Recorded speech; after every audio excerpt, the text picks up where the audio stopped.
Boa noite a todos, sejam todos bem-vindos, as pessoas que nos assistem na nossa página.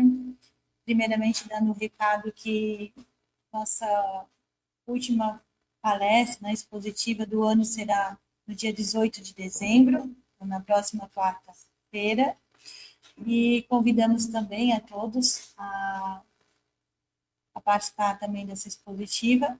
E logo após o passe, nós vamos comemorar nossos 26 anos de casa aqui, né? Aqui, quem quiser, então, conosco, são 26 anos que estamos aqui, né? Tentando levar essa sementinha, luz para as pessoas, essa doutrina e o Evangelho de Jesus. Então, primeiramente, vamos ler aqui de Gotas de Esperança, de Lorival Lopes, no item 50, que fala: detenha o que é negativo. Não dê seguimento às ideias negativas. Se algo viu ou ouviu, que pare em você.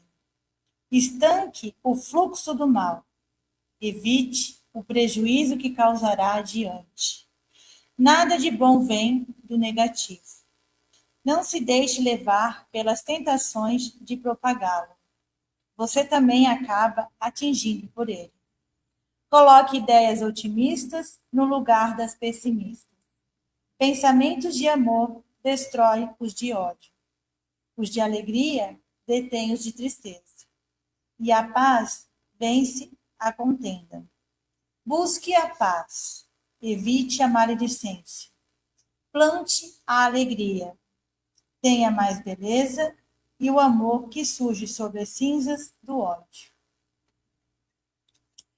Então, que nós possamos refletir essa mensagem e que possamos agora se conectar um pouquinho, fazer nossa prece, que possamos pedir ao nosso Criador, a Jesus, nosso irmão maior, a toda essa espiritualidade que aqui se encontra, que nos ampara, aos nossos mentores espirituais, que nos auxiliam na nossa jornada evolutiva, que possamos sentir as luzes salutares deste ambiente renovador, tranquilizante, e que nós possamos agradecer por todas as oportunidades, até mesmo os nossos desafios, que sempre são aprendizados para a nossa evolução.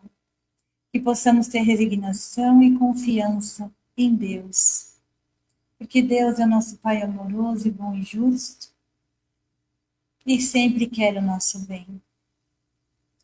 E que o nosso palestrante de hoje possa ser intuído e amparado para trazer essa mensagem a todos nós da melhor forma, para que cada um possa sair daqui melhor do que adentrou.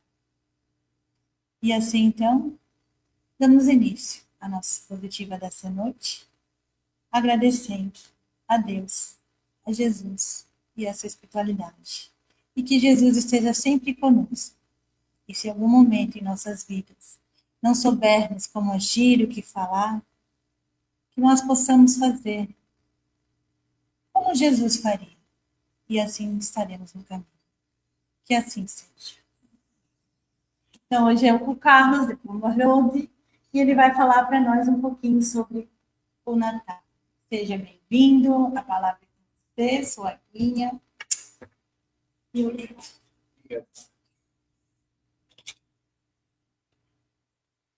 Boa noite a todos.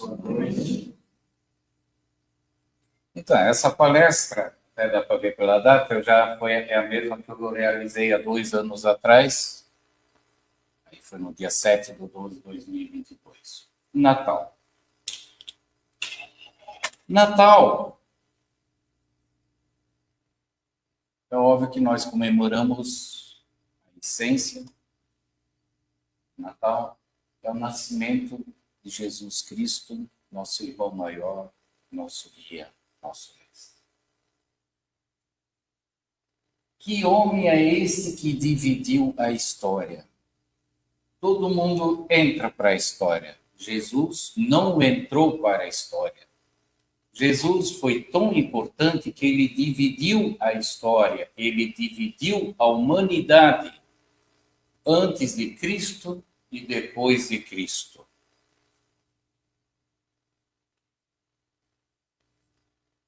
O Natal, ou dia de Natal, é um feriado comemorado anualmente em 25 de dezembro. Porém, essa data, 25 de dezembro, a gente sabe que Jesus não nasceu no dia 25 de dezembro. Até porque, na época, na Judéia, era muito frio nessa época do ano. Muito frio. E a passagem bíblica dizendo, as passagens bíblicas, eu não lembro agora quem mencionou, que haviam pastores pastoreando as ovelhas, cuidando das ovelhas. Porque há quem cuide durante o dia e à noite. E elas ficam soltas de março a novembro. Em novembro elas são recolhidas por causa do frio. Então, acredite-se, eu já vi palestra do Divaldo comentando que teria sido em abril. Né? Que é bem provável que tenha sido em abril, por outros fatores também, mas não há uma data precisa. Na verdade, ela foi instituída porque nos países eslavos e ortodoxos, cujos calendários eram baseados no calendário juliano, que é um calendário solar utilizado pelo Império Romano. Ele tem 360 dias, tem as diferenças. Então, o Natal é comemorado no dia 7 de janeiro. Originalmente, destinado a celebrar o nascimento anual do Deus Sol no solstício de inverno, Natalis Invicti Solis. Então, havia antes celebrações pagãs nessa data, nesse período, em homenagem ao Deus Sol. E nós sabemos que nada por coincidência também, Jesus habita no Sol, né? É onde habitam os grandes, os governadores do sistema solar, os líderes do sistema solar, né? E adaptado pela Igreja Católica no 3º século depois de Cristo, ou seja, depois do ano 300, para permitir a conversão dos povos pagãos sob o domínio do Império Romano, passando a comemorar o nascimento de Jesus Cristo. Então, a intenção era a seguinte, era uma festa muito grande, chamam de a festa saturnina, festa pagã. Então, o que eles fizeram? Então, instituíram, como essa era uma festa muito forte, muito grande entre os povos pagãos, então instituíram no dia 25 de dezembro, né, para comemorar o solstício de verão e... Desculpe, de inverno. E, então, introduzir, assim, os conceitos cristãos, as festas cristãs, né? E aí vai apagando as festas pagãs, né? Então, tanto é que hoje em dia ninguém fala sobre essas demais festas, né? Foi instituída, então, como a festa de Natal. Então, muitos historiadores localizam a primeira celebração em Roma no ano de 336 depois de Cristo. Quer dizer, pode ter acontecido antes, né? Mas foi por aí. Muito bacana, do livro de Robson Pinheiro, Mulheres do Evangelho, de Robson Pinheiro, pelo Espírito Esteiro, capítulo 1. A vinda de Jesus. Um fato extremamente interessante. Roma vivia em guerra, né? Conquistando. Tanto é que havia, dizia-se na época que Roma era tão grande que o sol nascia e se punha em Roma ao mesmo tempo. Então, era tão grande, tão vasto o território, né? E eles têm a deusa da guerra, e foi a única época em que esse templo esteve com as portas fechadas, foi pouco antes do nascimento, foi antes do nascimento de Cristo. Então, durante esse período, essa porta estava fechada. Então, foi uma época que Roma começou a viver em paz. A voz dos profetas já não se faziam ouvir há mais de 400 anos. Nós não temos como profeta, mas vamos supor, nós temos a quem seguir, com orientações com Divaldo Pereira Franco, Haroldo Dutra Dias, Chico Xavier, né? Imagina se nós ficássemos mais de 400 anos sem ouvir a voz deles, né? A voz de alguém, um mensageiro, um enviado, né? E no caso, eles estavam há mais de 400 anos sem terem um profeta. Jesus, o ser angelical que organizou e que governa os destinos dos povos terrestres, foi se aproximando vibracionalmente da morada dos homens. Sua aura magnética, que envolvia toda a extensão do sistema solar, imaginem aqui. A nossa aura tem alguns centímetros. A de Chico Xavier, Francisco Cândido Xavier, o espírito mais elevado aqui entre nós, a NASA mediu a aura dele, era mais de 10 metros para cada lado. Não lembro se era 10 metros para cada lado ou 20 metros para cada lado. Eu não lembro agora, desculpem. Mas é algo em torno disso. Vamos supor que seja 10 metros. Imagina, a nossa tem centímetros. Alguém que tem a mediunidade da evidência, vê a aura das pessoas, né? Vai ver centímetros. Agora imagina o Chico Xavier, 10 metros de cada lado. Agora imagina a aura de Jesus, que envolve todo o sistema solar. Todo o sistema solar. E aí, aos poucos se reduzindo, se contraindo, sob a ação da sua vontade soberana. Então, para Jesus, a reencarnação no planeta Terra foi muito difícil. Levou algo em torno mais de 1000 anos para ele se preparar para encarnar aqui no nosso planeta, para estar junto a nós. Porque o padrão vibratório dele, imagina-se, uma aura da extensão do sistema solar contrair e outra. Então, diminuir o padrão vibratório. Imagine com o tamanho dessa aura, qual o padrão vibratório dele, a intensidade. E então teve que diminuir.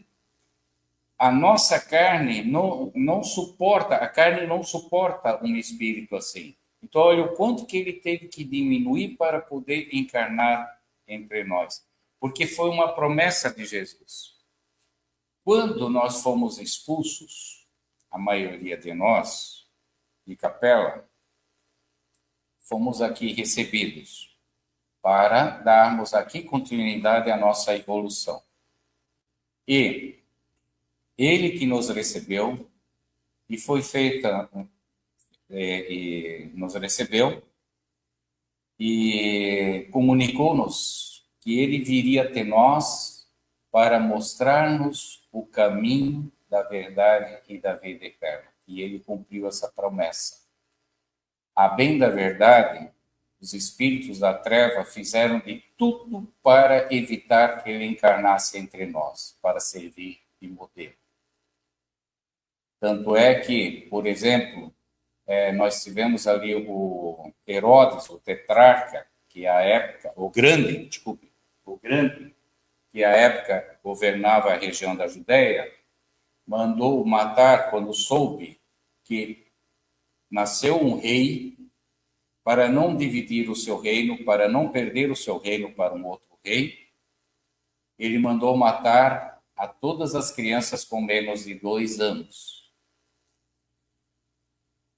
Então, olhem o que foi feito. Olhem como foi difícil para Jesus encarnar. Imaginem, né?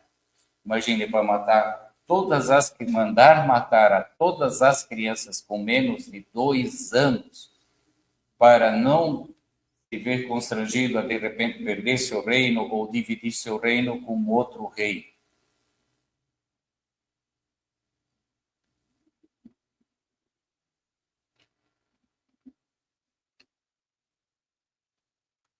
Então, Jesus foi assumindo, através dos séculos, a própria natureza humana.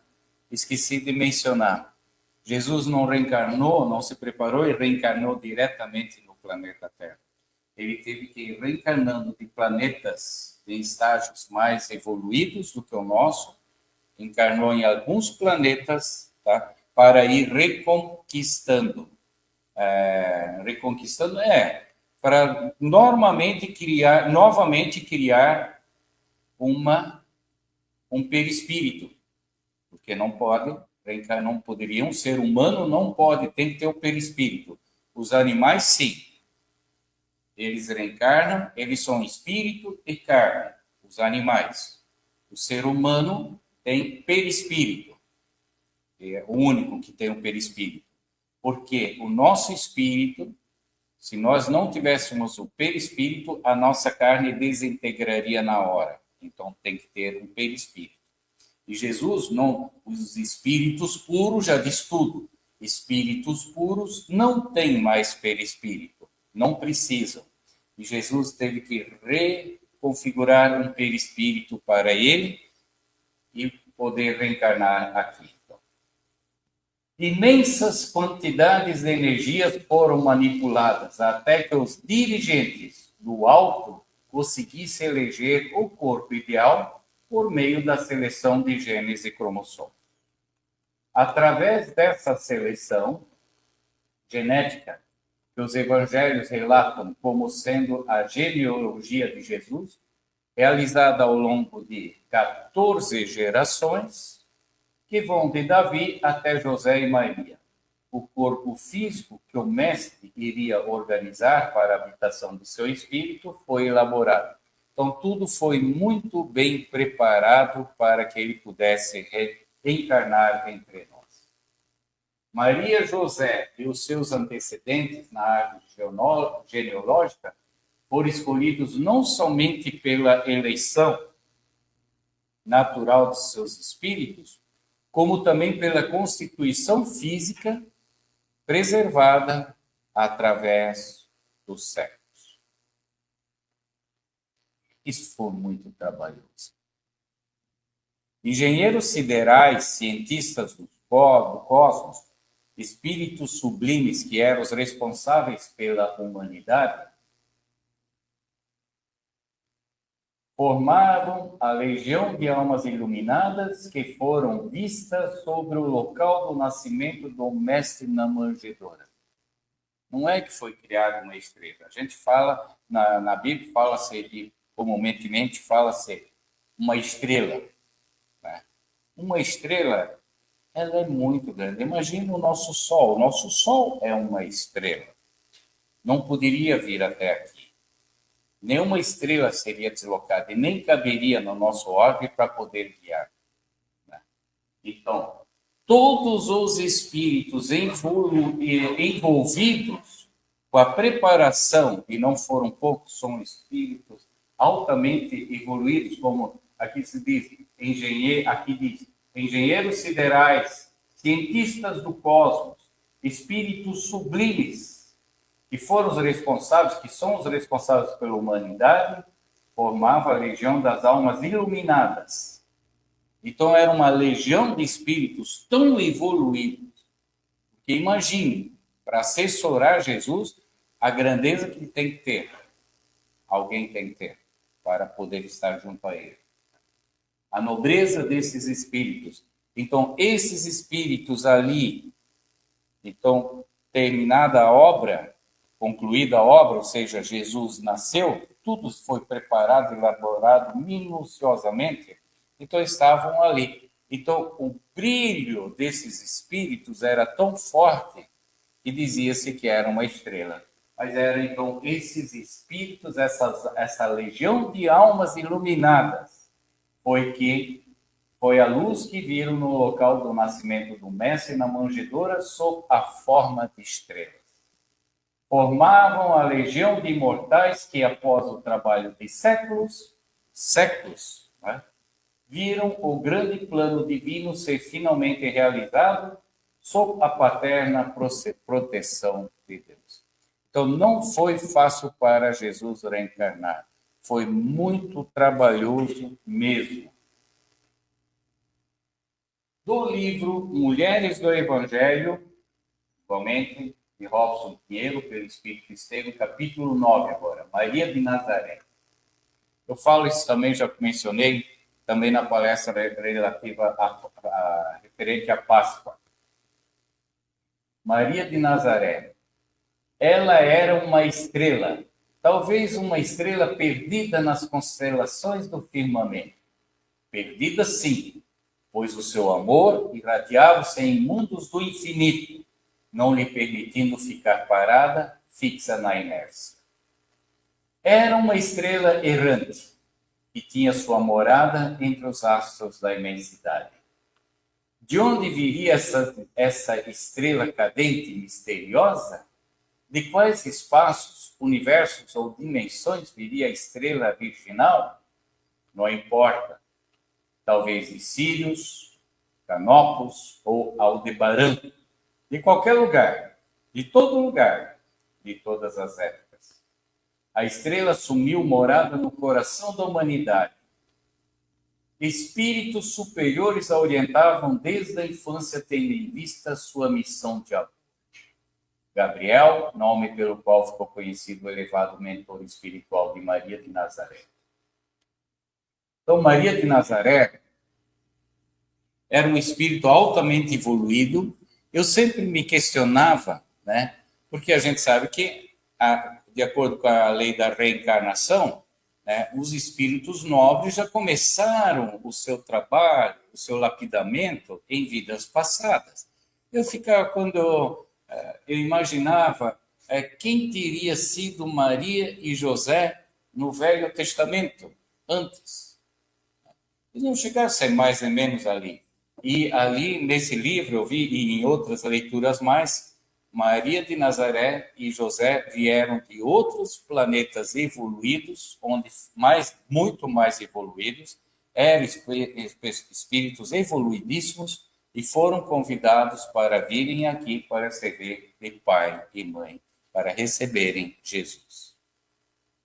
Obviamente que aceitaram, né? E Maria continua conosco, a gente sabe dos trabalhos de Maria até hoje, né? E teve o anjo Gabriel como seu guia espiritual, seu mentor, né? E Maria, ela foi uma médium desde a sua juventude. Ela viu espíritos, ela sempre foi orientada para essa missão de amor, para essa missão de amor dela.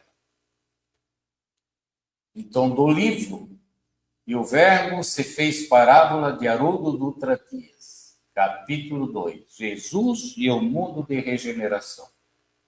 Na formação do planeta, há 4,5 bilhões de anos aproximadamente, Jesus já era um Cristo. Acredita-se que Jesus, eu não coloquei aqui os detalhes que levam a isso, mas acredita-se que Jesus tenha pelo menos 40 bilhões de anos a mais do que nós.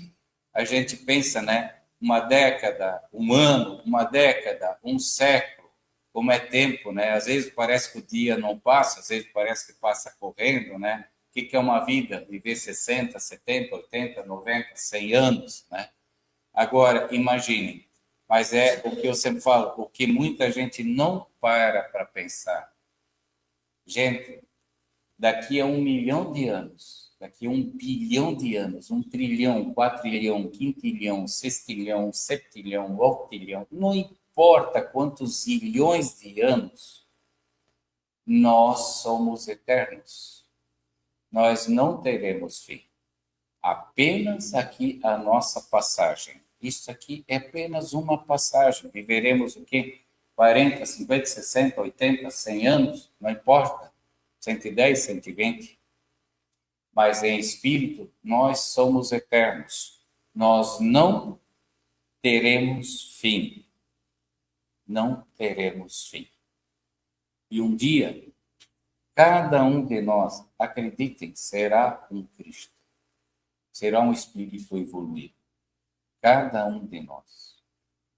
Então não se desespere hoje em dia por poucas coisas, se não puderem pagar uma conta, não se preocupem, vocês vão ter a vida eterna para pagar. A eternidade, ou com qualquer outro problema que seja, né? Antes do orbe ser formado, o mestre já se reunia com os outros cristos do sistema para fazerem a planta do nosso planeta Terra. Eu já li algo a respeito, eu não posso mencionar o nome do livro. Eu gosto, quando eu falo alguma coisa, eu gosto de mencionar o nome do livro, pelo menos. Está lá, não preciso saber o capítulo, a página, mas pelo menos a página. Eu não lembro, mas foi dito por Haroldo Dutra Dias, tá? Parece-me que Jesus é o guia espiritual de 5 planetas, não é só do planeta Terra. O Pai jamais parou de trabalhar, e eu também não. É que nem nós. Se a gente parar para pensar, fazendo uma comparação conosco em nossas vidas, eu começo uma empresa, eu não tenho nada, eu começo a empresa, essa empresa cresce, cresce, cresce. Daqui a pouco já estou pensando em criar uma filial, tá? Vou montar uma filial lá no Nordeste. Ah, cresce mais. Vou montar uma filial lá nos Estados Unidos. Ah, vou montar uma filial lá na Europa. Daqui a pouco eu tenho 5 filiais, mas eu sou o dono. E daqui de um lugar, tá, da matriz, eu coordeno tudo. É simples. Então, porque quando a gente pensa em cosmos, a gente tem que pensar muito grande. Então, imagina, se Jesus tiver mais de 40 bilhões de anos, imagina a grandeza dela. Um dia nós também teremos 40 bilhões de anos. Emmanuel elucida que os sistemas solares onde Jesus evoluiu já não existem mais. Francisco Cândido Xavier, A Caminho da Luz. Estima-se que um sistema solar dure em torno de 15 bilhões de anos. Um sistema solar, o nosso tem 5.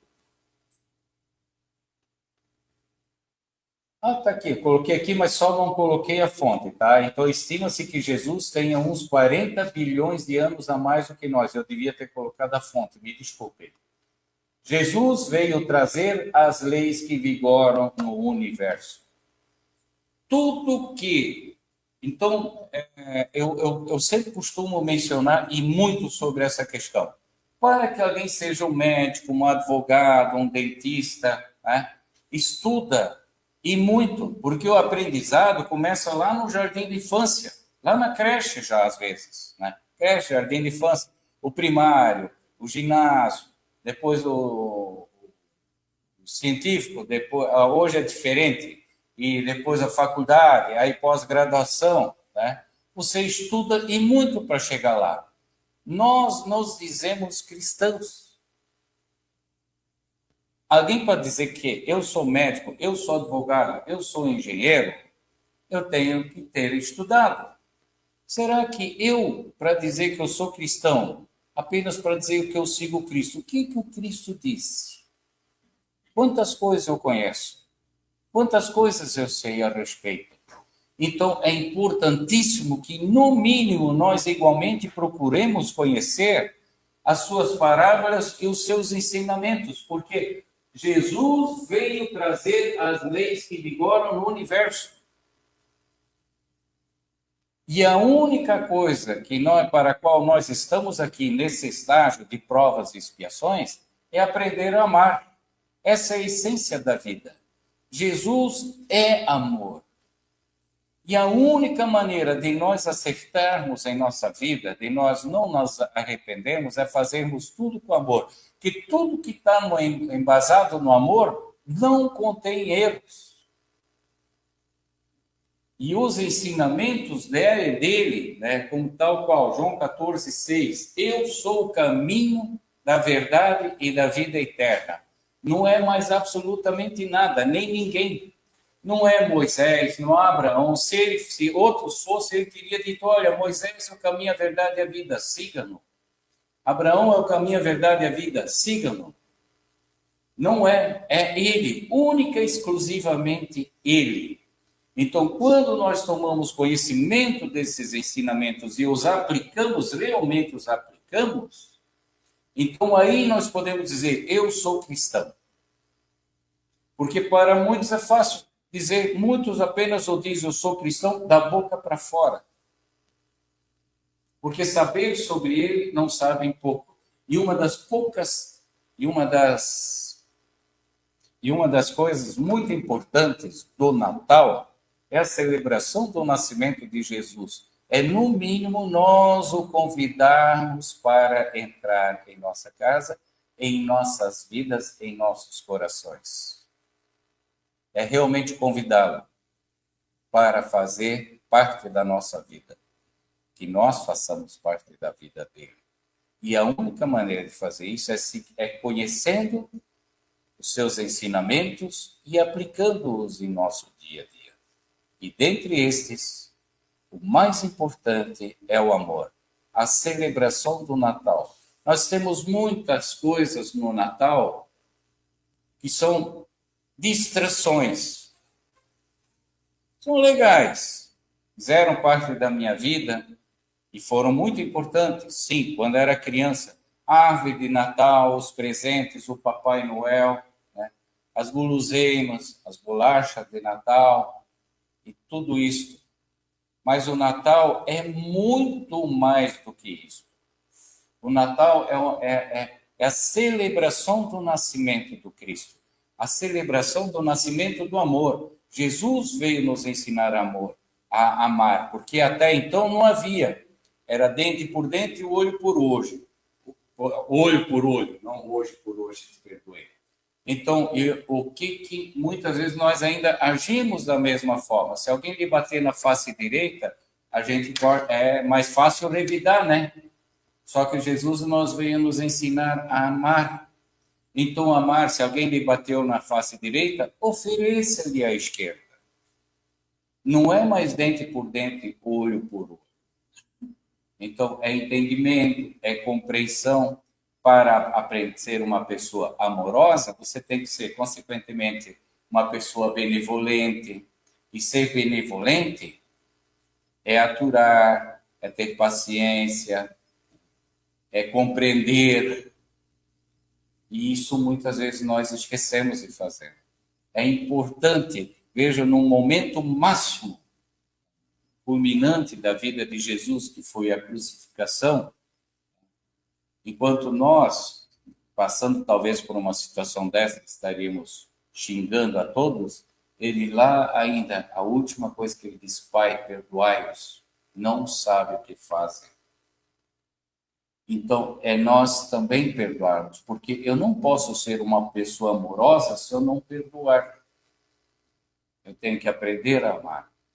É difícil? É muito difícil, mas já que eu não sei orar, pelo menos agora, né, então é importante orar pelos nossos inimigos, fazer alguma coisa por eles, tá? Como eu ainda não consigo chegar direto, talvez, de perdoar, porque, sei lá, cada caso é um caso, né? Mas orar pelos nossos inimigos, pelo menos isso, e não somente, de vez em quando, se não todo dia. E vocês verão que esse clima vai ser quebrado e tudo vai se arranjar de alguma certa forma. É não guardar ódio, é não guardar raiva, rancor, ranço de ninguém, de nada nem de ninguém. É perdoar, é amar, mais do que perdoar. Perdoar não somente 7 vezes, mas 70 vezes 7 vezes, o que é uma conta incomensurável, nós não conseguiríamos colocá-la no quadro. 70 vezes 7 vezes. É uma conta muito grande. Então, é perdoar indefinidamente. Pai, perdoai-os, não sabe o que fazem. Quantas vezes alguém nos ofende e não sabe o que está fazendo? Então, quando eu perdoo, eu estou num patamar vibratório superior.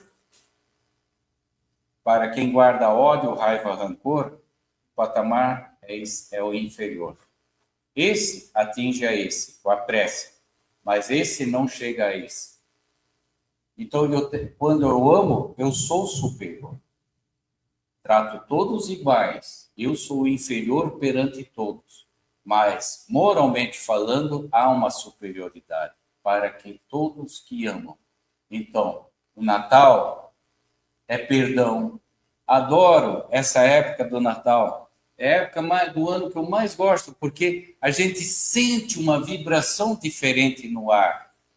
Tudo bem, tem as férias, tem o 13º, a gente sabe que vai ganhar presente, tem, né, vem visita, vem os nossos parentes, filhos, todo mundo, a família procura se reunir, né? Tudo bem, mas e as férias, né? Então há um clima, uma magia no ar. Ela existe, ela é um fato. Porque assim como nós aqui celebramos o Natal, no mundo espiritual também é celebrado o Natal, também é comemorado, também há comemorações. Tá?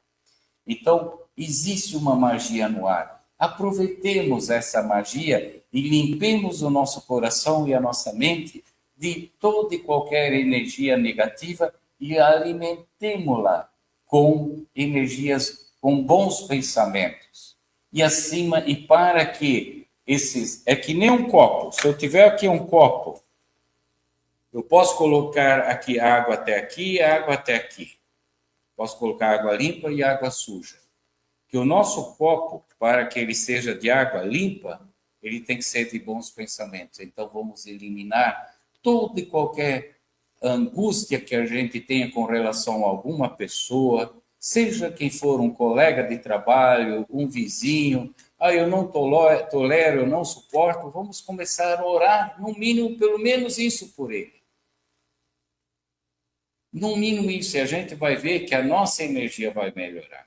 E a dele também vai. Daqui a pouco, quando vocês vão ver, quando se vai ver, estão sendo amigos, estão saindo para pescar juntos. Você não tolera aquele vizinho, aquele colega de trabalho, daqui a pouco é o teu grande companheiro de trabalho. Tudo é o quê? É uma questão de nós querermos, a nossa vontade. Eu tenho vontade de me tornar uma pessoa melhor. Eu sou cristão. E o Natal, acima de tudo, é a confraternização. Que nós nos confraternizemos com nossos familiares, com nossos irmãos, com nossos inimigos também, se possível, né? E como eu disse, se não possível, pelo menos em prece. Feliz e abençoado Natal para todos vocês. Muita luz e muita paz. E um feliz e próspero ano novo também. Muito obrigado.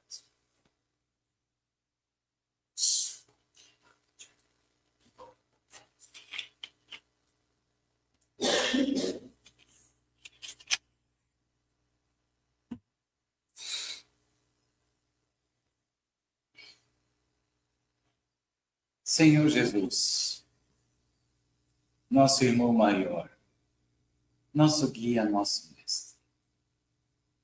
Muito obrigado, Senhor Jesus Cristo. Muito obrigado, Senhor, por tudo que fizestes, fazes e farás por nós. Muito obrigado por teres vindo até nós, cumprido a vossa promessa e nos ter dado a conhecer a verdade e a saber da vida eterna. Muito obrigado, Senhor, por todo o amor que tendes por nós, por todas as bênçãos que recebemos diariamente, pela vossa justiça e benevolência para conosco, e sabemos ser a de Deus, nosso Pai, nosso Criador. Muito obrigado, Senhor. E humildemente nós te pedimos que, se for da tua vontade, abençoe-nos a todos que aqui nos encontramos, encarnados e desencarnados, dando-nos a todos muita luz, paz de espírito, energia positiva, saúde e entendimento. E também vos pedimos, Senhor, por todos que se encontram enfermos, encarcerados, aflitos e muito, muito em especial por todos que se suicidaram.